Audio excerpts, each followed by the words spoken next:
विहान महसूस करता है कि आन्या तनु से जेलस हो रही हैं, इसलिए वो सीरियस टोन में कहता है, हाँ, मैं और तनु एक दूसरे से प्यार करने लगे हैं। ये सुनकर आन्या अंदर से टूट जाती है।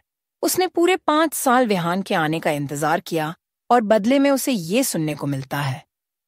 विहान सीरियस टोन में आगे कहता है, और तुम जो इतना तैयार होकर आई हो, उम्मीद है तुम मेरे लिए इतना तैयार होकर नहीं आई होगी, क्योंकि ये सब अब फिजूल है। आन्या ने आज खुद को विहान के लिए ही सजाया हुआ था, लेकिन विहान के मुंह से ये सब सुनकर आन्या बहुत उदास हो जाती है। आज उसका दिल टूट गया था। वो आगे बिना कुछ कहे चेक लेती है और वहां से चली जाती है। 1 घंटे बाद आन्या स्कूल में चेक देखकर वापस घर आती है। आन्या को बाहर से वापस आता देख रोहिणी जी खुशी भरी आवाज में कहती हैं, बेटा आप आ गई, अब आप जल्दी से अपने रूम में जाइए। मैंने आपके लिए नया सूट निकाल कर रखा है, आप उसे पहनकर नीचे आ जाइए, मेहमान आते ही होंगे। आन्या अपने दर्द को छुपाते हुए नॉर्मल टोन में कहती है, माँ, मैं आज बहुत थक गई हूँ, मुझे रूम में जाकर आराम करना है, मैं मेहमान से नहीं मिलूंगी तो नहीं चलेगा। रोहिणी जी जल्दी से कहती हैं, आन्या, मेहमान कहाँ रोज रोज आते हैं, वो ज्यादा से ज्यादा आधा घंटा रुकेंगे, फिर चले जाएंगे, फिर आप आराम कर लीजिएगा। अब आप जल्दी से जाकर रेडी होकर नीचे आइए। आन्या को अपने रूम में तैयार होने जाना पड़ता है। कुछ देर बाद रोहिणी जी और मुकेश जी हॉल में बैठकर बेसब्री से मेहमान के आने का इंतजार कर रहे थे। तभी 3 लोग घर अंदर आते हैं। एक 50-55 साल के हस्बैंड वाइफ थे और उनके साथ एक बेटा था, मुकेश जी। उन्हें अंदर आते देख जल्दी से खड़े होकर कहते हैं, अरे आप लोग आ गए, आइए अंदर आइए। वो अंदर आते हैं, सभी एक दूसरे से नमस्ते करते हैं। मुकेश जी कहते हैं, आपको घर ढूंढने में तकलीफ तो नहीं हुई? मिस्टर मेहता कहते हैं, जी नहीं, कोई तकलीफ नहीं हुई। रोहिणी जी जल्दी से कहती हैं, आप लोग खड़े क्यों हैं? प्लीज बैठिए रोहिणी जी। उस लड़के की तरफ देखते हुए कहती हैं, बेटा आप भी बैठो। फिर सभी सोफे पर बैठ जाते हैं और बातें करने लगते हैं। तभी आन्या अपने रूम से कपड़े चेंज करके नीचे आते हुए कहती हैं, लो माँ, मैं आ गई, बताइए क्या? आन्या बोलते बोलते अचानक रुक जाती है क्योंकि उसकी नजर मेहमानों पर पड़ती है, लेकिन आन्या की नजरें तो वो वहां बैठे लड़के को देखकर खुली की खुली रह जाती है। ये लड़का और कोई नहीं बल्कि कार्तिक था, जिसने कल आन्या की हेल्प की थी। सभी आन्या को ही देख रहे थे। आन्या कार्तिक को हैरानी से देखते हुए कहती हैं, आप? कार्तिक शांत था। उसे पहले से ही पता था कि उसे यहां आन्या से मिलना है। रोहिणी जी जल्दी से उठकर आन्या से कहती हैं, क्या आप एक दूसरे को पहले से जानते हैं? सभी की नजरें आन्या से यही सवाल पूछ रही थीं। आन्या अपनी माँ के पास आकर जल्दी से नॉर्मल होकर कहती हैं, जी माँ, वो कल हमसे हमारी बस छूट गई थी, तभी ये रास्ते में मिल गए थे और इन्होंने हमारी हेल्प की थी।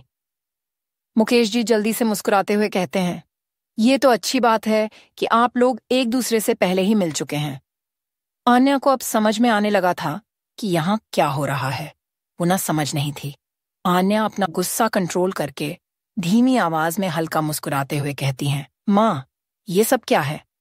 रोहिणी जी धीमी आवाज में कहती हैं, सवाल बाद में पूछ लेना बेटा, पहले मेहमान को नमस्ते करो। आन्या मिस्टर और मिसेस मेहता से नमस्ते बोलती है। कार्तिक शांत नजरों से आन्या को देखता है। कार्तिक का शांत चेहरा देखकर आन्या समझ जाती हैं कि कार्तिक को सब कल से ही पता था। अब उसे और भी ज्यादा गुस्सा आ रहा होता है, बस उसने अपना गुस्सा कंट्रोल कर रखा था। तभी मिसेस मेहता आन्या की तरफ देखते हुए प्यार से पूछती हैं, क्या करती हो बेटा? आन्या उनकी तरफ देख कहती हैं, मैं एक स्कूल टीचर हूं। मिसेस मेहता जल्दी से कहती हैं, वाह, आप एक अच्छा काम कर रही हो बेटा। और मेरा बेटा डॉक्टर है, और आपको पता है ये दोनों काम ही वर्ल्ड के बेस्ट काम हैं। एक डॉक्टर जो लोगों की जान बचाता है और एक टीचर जो लोगों में ज्ञान का सागर बढ़ाती है। आन्या कार्तिक की तरफ देखते हुए कहती हैं, आंटी, ये बात मैंने किसी से तो सुनी हुई है। कार्तिक ये सुनकर खुद में ही मुस्कुरा देता है। आन्या अब वहां से निकलना चाहती थी, इसलिए वो जल्दी से बोली, मैं चाय नाश्ता लेकर आती हूँ। आन्या ये बोलकर जल्दी से किचन में आ जाता है और अब परेशान होते हुए खुद से कहती हैं, भगवान, अब मैं क्या करूं? मेरे ऊपर कैसी मुसीबत आ गई है, अब मैं इसका सामना कैसे करूं? तभी वहां किचन में रोहिणी जी भी आ जाती है। आन्या उन्हें देखकर अपना आपा खो देती है और गुस्से से कहती है, माँ, ये सब क्या है? आपने मुझे इस बारे में पहले क्यों नहीं बताया? रोहिणी जी अपनी बेटी को शांत कराते हुए नर्म आवाज में कहती है, बेटा शांत हो जाओ, अगर हम आपको पहले इस बारे में बता देते तो शायद आप स्कूल से घर ही नहीं आती। आन्या गुस्से से कहती हैं, अभी के अभी आप उन्हें भेज दीजिए, मुझे शादी नहीं करनी है। रोहिणी जी जल्दी से कहती हैं, आन्या कार्तिक एक अच्छा लड़का है, आप लाख ढूंढ लोगी लेकिन तब भी आपको उनके जैसा लड़का नहीं मिलेगा। और आप अब 25 की हो गई हैं, आप अब शादी नहीं करेंगी तो कब करेंगी? हम कुछ नहीं जानते, नाश्ता हमने प्लेट में निकाल दिया है, आप चाय बनाइए और चाय नाश्ता लेकर हॉल में आइए। रोहिणी जी इतना कहकर वहां से चली जाती हैं। आन्या का जी रोने का कर रहा था, लेकिन वो अपने आप को संभालती है और चाय बनाकर चाय नाश्ता लेकर हॉल में आती है। फिर वो एक एक करके सभी को चाय देती है और फिर अपने पापा के बगल में आकर बैठ जाती हैं। सभी शांति से चाय पी रहे होते हैं, लेकिन आन्या के दिल में उथल पुथल मची होती है और वो उथल पुथल उसके चेहरे पर साफ दिखाई देती है। कार्तिक आन्या को नोटिस करता है। आन्या की बेचैनी देख कार्तिक कुछ सोचने में मजबूर हो जाता है। कुछ देर बाद मिस्टर मेहता जाने के लिए उठते हुए कहते हैं, मुकेश जी, हमें हमारे बेटे के लिए आपकी बेटी तो बहुत पसंद आई, हमारी तरफ से तो हाँ है, हम आपके जवाब के इंतजार करेंगे, अब हमें इजाजत दीजिए। ये सुनकर रोहिणी जी और मुकेश जी तो बहुत खुश होते हैं, लेकिन आन्या का चेहरा उतर जाता है। सभी एक दूसरे से हाथ जोड़ते हैं और कार्तिक की फैमिली वहां से चली जाती है। उनके जाने के बाद आन्या अपने पापा की तरफ देखते हुए गुस्से से कहती हैं, पापा ऐसा कैसे कर सकते हैं, आपने हमें पहले क्यों कुछ नहीं बताया? मुकेश जी आन्या के पास जाकर उसे समझाते हुए शांत आवाज में कहते हैं, बेटा शांत हो जाइए, इतना गुस्सा अच्छा नहीं होता। वो मेहमान सिर्फ अभी आपको देखने आए थे और कार्तिक तो एक अच्छा लड़का है, आपको उनमें बुराई क्या दिखी जो आप इतना गुस्सा कर रही हैं? आन्या थोड़ा शांत होते हुए बोली, मानते हैं पापा, कार्तिक एक अच्छा इंसान है, हमें उनसे कोई प्रॉब्लम नहीं है, लेकिन मुझे अभी शादी नहीं करनी है। मुकेश जी कहते हैं, बेटा कार्तिक एक अच्छा लड़का है, एक बार फिर सोच लीजिए। रोहिणी जी बीच में आते हुए शांत आवाज में बोली, आन्या, आप कार्तिक जैसे लड़के को ठुकरा नहीं सकती, लाख ढूंढने पर भी हमें उनके जैसा लड़का नहीं मिलेगा। अच्छे से सोच लीजिए, आपको कभी ना कभी किसी न किसी लड़के से शादी तो करनी होगी और कार्तिक आपका लाइफ पार्टनर बनने के लिए बेस्ट इंसान है। आन्या अपना आपा खोते हुए जल्दी से कहती हैं, माँ आप समझ नहीं रही, मैं किसी और। आन्या बोलते बोलते अचानक रुक जाती है और उसे विहान की बात याद आती है। हाँ, मैं और तनु एक दूसरे से प्यार करने लगे हैं और तुम जो इतना तैयार होकर आई हो, उम्मीद है तुम मेरे लिए इतना तैयार होकर नहीं आई होगी, क्योंकि ये सब अब फिजूल है। ये सब याद करके अन्य के दिल में एक दर्द उठता है।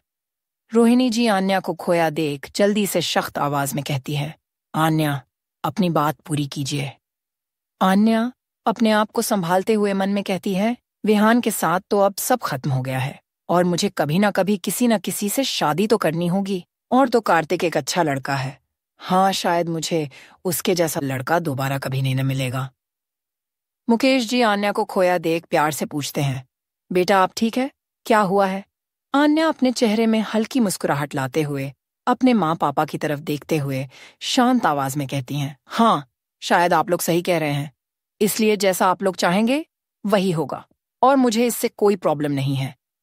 ये सुनते ही रोहिणी जी और मुकेश जी काफी ज्यादा खुश हो जाते हैं। रोहिणी जी तो आन्या को गले से लगाते हुए कहती हैं, बेटा आपने बिल्कुल सही फैसला लिया है। आन्या हल्का मुस्कुरा देती है और फिर नॉर्मल आवाज में कहती है, माँ अब हम काफी थक गए हैं, अपने रूम में आराम करने जा सकते हैं? रोहिणी जी जल्दी से कहती हैं, हाँ बिल्कुल बेटा जाइए। मुकेश जी अपनी बेटी के सिर पर प्यार से हाथ फेरते हुए कहते हैं, हाँ बेटा जाइए, आराम कीजिए। आन्या वहां से अपने की तरफ बढ़ जाती है। क्या होगा आगे इस कहानी में? क्या होगा जब विहान का पता चलेगा कि आन्या शादी कर रही है? और क्या वो आन्या को शादी करने देगा? आगे जानने के लिए पढ़ते रहे दिल टूटने की सजा सिर्फ और सिर्फ बिग रीड स्टोरीज पर।